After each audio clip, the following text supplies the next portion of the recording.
Hello दोस्तों, आप सभी का स्वागत है मेरे YouTube चैनल हिंदी सरोवर में। आज जो हम पढ़ेंगे जो हमारा विषय था रामचंद्रिका केशवदास द्वारा रचित कविता उनकी। तो आज उसका सेकंड पार्ट है। अगर आप सबने फर्स्ट पार्ट नहीं देखा तो ज़रूर देखिएगा, उसका लिंक मैं डिस्क्रिप्शन बॉक्स में डाल दूंगी। तो आइए अगला पद देखते हैं। ग्रामवासी से लिया गया है। तो कौन हो कित त चले कित जात के ही काम जो का कौन की दुहिता बहू कही कौन की या बाम जो एक गांव रहो कि साजन मित्र बधु बखानियो देश के प्रदेश के किधि पथ की पहचानियो। अर्थात इसमें जब राम लक्ष्मण और सीता जी वन में जाते हैं तो उनको वहां पे देखकर लोग तरह तरह के प्रश्न करते हैं, उनका वर्णन किया गया है। तो आइए हम देखते हैं। तो इसका जो संदर्भ होगा, जैसे कि मैंने पहले में भी बताया है कि इसका जो संदर्भ होगा इसमें होगा प्रस्तुत पंक्तियां रीतिकाल के प्रसिद्ध रीतिबद्ध कवि केशवदास द्वारा रचित रामचंद्रिका के। यहाँ वहां पे राम वन गमन था तो आप उसे बदल के यहाँ पे राम ग्रामवासी ले सकते हैं अगर इसमें से कोई पद आता है तो आइए इसकी व्याख्या देखते हैं। पथ में जाते हुए राम लक्ष्मण सीता को देखकर लोग मोहित हो जाते हैं, मन में विचार करते हैं कि हे भगवान, ये नर कौन है, अर्थात कहाँ के रहने वाले और किसके पुत्र हैं।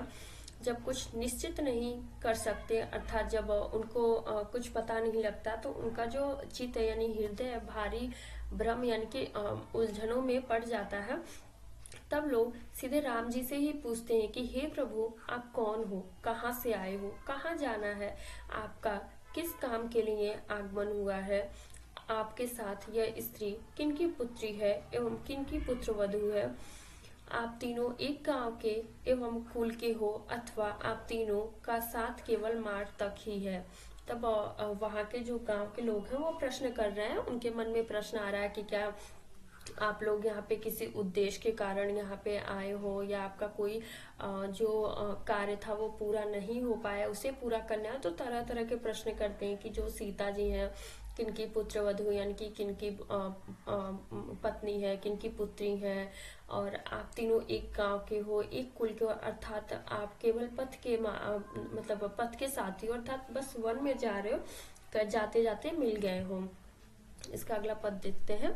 किधो यह राजपुत्री वरही बरी, किधो उपाधि करियो है यह शोभा अभिरत हो, किधो रतिनाथ जस साथ के सोदास जात तपोनो शिव वैर सुमिरत हो, कियो मुनीसा पहत किधो ब्रह्म दोपरत, किधि सिद्ध जूत सिद्ध परम वीरत हो, किधो को ठग हो ठगोरी लीन्हे, किधो तुम हर हरि श्री ही शिवा चाहत फिरत ही। अर्थात इसमें सीता जी पे बात की जा रही है और मतलब राम जी से प्रश्न पूछे जा रहे हैं। तो आइए इसका देखते हैं। वन में जाते समय लोग पूछते हैं कि तुमने इस राजपुत्री से जबरदस्ती यानी कि अर्थात सीता जी से जो विवाह किया है या इनके माता पिता की इच्छाओं के विरुद्ध केवल अपनी इच्छा से तुम ही वरा है, मतलब इसमें जो सीता जी हैं उनसे जो विवाह तुमने उनके माता पिता की इच्छा के विरुद्ध किया है, तो इस तरह के प्रश्न किए जा रहे हैं। या मतलब इसी डर से तुम छिप छिपा के जंगलों में वन में घूम रहे हो, तुम ऐसे सुंदर यानी कि क्या कहूँ, अर्थात इसमें राम जी की सुंदरता का भी वर्णन है।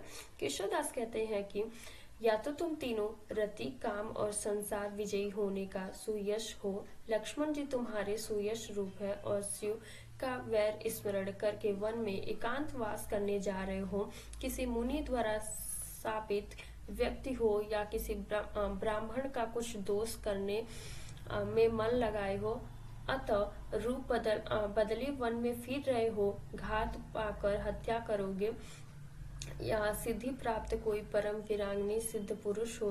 तुम दोनों पुरुष यानी कि राम और लक्ष्मण विष्णु और शिव हो, जिनके साथ लक्ष्मी तो है पर पार्वती की खोज में फिरते हो। अर्थात यहाँ पे राम जी को विष्णु का रूप और लक्ष्मण को शिव का रूप बताया गया है और सीता जी को लक्ष्मी का रूप। अगला देखते हैं। तड़ांग निर्हीन ते सनीर होत केशवदास, पुंडरीक झुंड और मंडलिन मंडही, तमाल बनवरी समेत सूखी सूखी कह रहे, ते बाग फूली फूली कै समूल सूल खंडे ही चीतन चकोरिन चकोर मोर मोनिन समेत हंस हंसिना सुखादि सरिका से पढ़ी। अर्थात इसमें जहाँ बताया जा रहा है कि राम और लक्ष्मण सीता जैसे ही वन में आते हैं सब कुछ खिल उठता है, यानी कि जो जोड़े पक्षियां हैं वो एक साथ घूमने लगते हैं, नाचने लगते हैं, तो उसका यहाँ पे वर्णन किया गया है। देखते हैं व्याख्या। कवि केशवदास प्रकृति का वर्णन करते हुए लिखते हैं कि वे तालाब जो सूखे पड़े सभी जल से भर गए, कमलों के ऊपर भौरों के झुंड भी मंडराने लगे, तमाल के वृक्ष अपनी लताओं के साथ सूखता जा रहा था। अर्थात जो तमाल का वृक्ष वो सूख गया था पर अब पूर्णतः हरा भरा हो गया है, ऐसा प्रतीत होता है कि उसका समस्त दुख समाप्त हो गया। अर्थात जो तमाल का वृक्ष वो सूख रहा था उसकी सारी समस्याएं अब हर गई हैं, यानी कि वो अपनी समस्याओं से निपटारा पा लिया है। सब स्थानों पर पक्षी अपने जोड़े के साथ आनंद में प्रतीत होते रहे, जैसे चकोर चकोरी, मोर मुन्नी, हंस हंसिका एवं तोता मैनी के जोड़े सुशोभित हो रहे हैं। कवि कहते हैं कि वन में जहाँ जहाँ भी विश्राम के लिए ठहरे वहीं अनेक प्रकार के सुख आनंद का वातावरण बन जाता है। मार्ग में राम और सीता जहाँ भी जाते प्रत्येक नरपुर गांव की स्त्रियां सीता जी को देखकर प्रसन्नता पूर्वक उनका अभिवादन करती हैं। अगला देखते हैं। जहीं जेहि विराम लेत राम जूतहि, अनेक भांति अनेक भोग भाग सी बढ़े, प्रति पूर ओ प्रति ग्राम की प्रति नगरन की नारी, सीत जू देख के वर्णत है सुख सारी। अर्थात तो इसमें बताया जा रहा है कि जो राम जी और सीता जी जहाँ जहाँ जा रहे हैं लोग उनके बारे में बातें कर रहे हैं। इस पद में भगवान राम की यात्रा के दौरान जनता उत्साह, प्रेम और भक्ति का सुंदर चित्रण है। जहाँ भी वे जाते हैं लोग श्रद्धा से उनकी सेवा करते हैं। माता सीता के रूप और सौभाग्य देखकर प्रत्येक नगर एवं गांव की स्त्रियां उनकी सराहना करती हैं। यह पद राम सीता की महिमा लोकमानस में उनकी प्रतिष्ठा को उजागर करता था। तो वो लोग सीता जी की सुंदरता को भी देखकर मोहित हो जाती हैं स्त्रियां। और अगला जो है एक ग्राम वधु, इसका जो पाठ है तो इसका भी संदर्भ आप वैसे लिखिएगा, पर जो राम वन गमन के जगह या ग्रामवासी के जगह आप ग्राम वधु लिखिएगा। इसका देखते हैं। बसो मृग अंग कहे तसो मृग नयनी सब, वह सुधाधार तू ही सुधाधर मनी है, वह द्विज राज ते द्विज राजी रजो, व कला निधि तू ही कला कलति बखानी, रत्नाकार के दोहु केशव प्रकाश कर, अंबर विलास कुवलय हेतु मनिये, वाके अति सीतु कर तिहु सीता तिरक, चंद्रमासी चंद्रमुखी सब जग जनियो। अर्थात यहाँ पे सीता जी के रूप का वर्णन किया जा रहा है स्त्रियों के द्वारा, और जो चंद्रमा है और सीता जी का जो रूप है दोनों में समानता प्रकट किया जा रहा है। अर्थात उपमा अलंकार की भी बात की जा रही है, दोनों में समानता दिखा के। ग्रामवासिनी स्त्री में से एक सीता के प्रति कहती है, हे चंद्रमुखी सीता, सब जग निवासी तुझे चंद्रमा के समान जानते। अर्थात जो तुम्हारा रूप है वो चंद्रमा के समान है, जो गुण चंद्रमा में है वे सब तुझ में भी है। अर्थात उस चंद्रमा को लोग मृगांक कहते हैं तो तुझे भी लोग मृगनयनी कहते हैं। वह सुधा धारक यानी कि अपने साथ सुधा यानी कि अमृत को धारण किया है तो तू भी होठों में सुधा रखती है। वे द्विजराज है तो तेरे भी दंत पंक्तियां द्विज राज यानी कि जो उनके पंक्तियां दांत पंक्तियां वो भी उसके समान चमकती हैं। वह कला निधि है तो तू भी 64 कलाओं की जानकारी से युक्त है। तुम दोनों रत्नाकर के प्रकाशक हो। अर्थात चंद्रमा और तुम, यहाँ पे सीता जी की बात की जा रही है। चंद्रमा आकाश में विलास करता है तो तेरे शरीर पर वस्त्र विलास करती है। चंद्रमा कुमोदिनी को हितु है तो तू भी भूमंडल की हितैषणी है, यानी कि पृथ्वी की कन्या होने से, यानी कि पृथ्वी ये धरती की पुत्री की बात की जा रही है। उस चंद्रमा की किरणें शीतल है तो तू भी दर्शकों के सताप यानी त्रिताप करके उनकी चित्त को शांति रूपी शीतलता देने वाली है। अतः तू चंद्रमा के किसी गुण में कम नहीं है। अर्थात यहाँ पे चंद्रमा में जो जो गुण है वो सब सीता जी में बताया जा रहा है, इन दोनों में समानता दिखाया जा रहा है। अगला देखते हैं। एक कहे अमल कमल मुख सीता जू को, एक कहे चंद्र सम आनंद को कंधरी, होए जो कमल तो रैनी में न सकुचे री, चंद जो तो बासन न होती दूती मंद रही।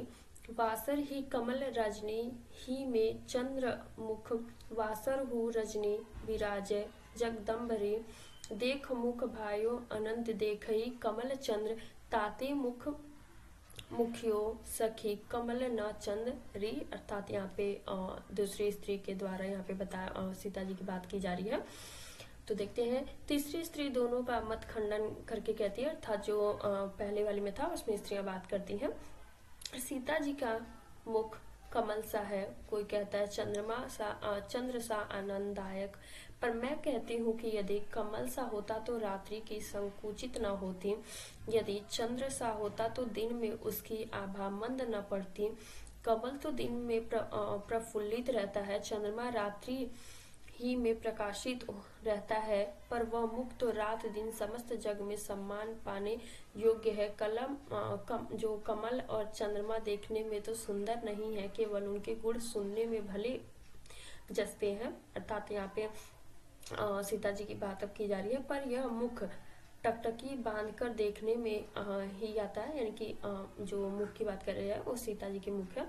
सौंदर्य से तृप्ति नहीं होती, इस कारण मेरी सम्मति तो यह है कि इस मुख के समान यही मुख है, न तो कमल ही इसके समान है और न चंद्रमा ही इसके तुल्य है। अर्थात इसमें मतलब ये तीसरी जो स्त्री है वो कह रही है कि जो सीता जी है उनके मुख के यानी कि समानता यानी किसी में नहीं, न कमल में है न चंद्रमा में है।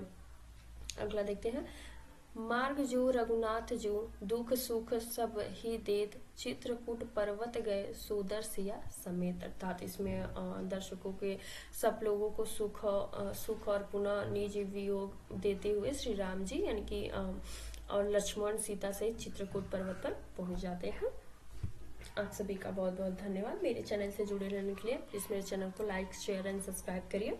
Thank you so much. अगर आपको इसका PDF चाहिए तो मेरे टेलीग्राम चैनल हिंदी सरोवर को ज्वाइन कर लीजिए। Thank you.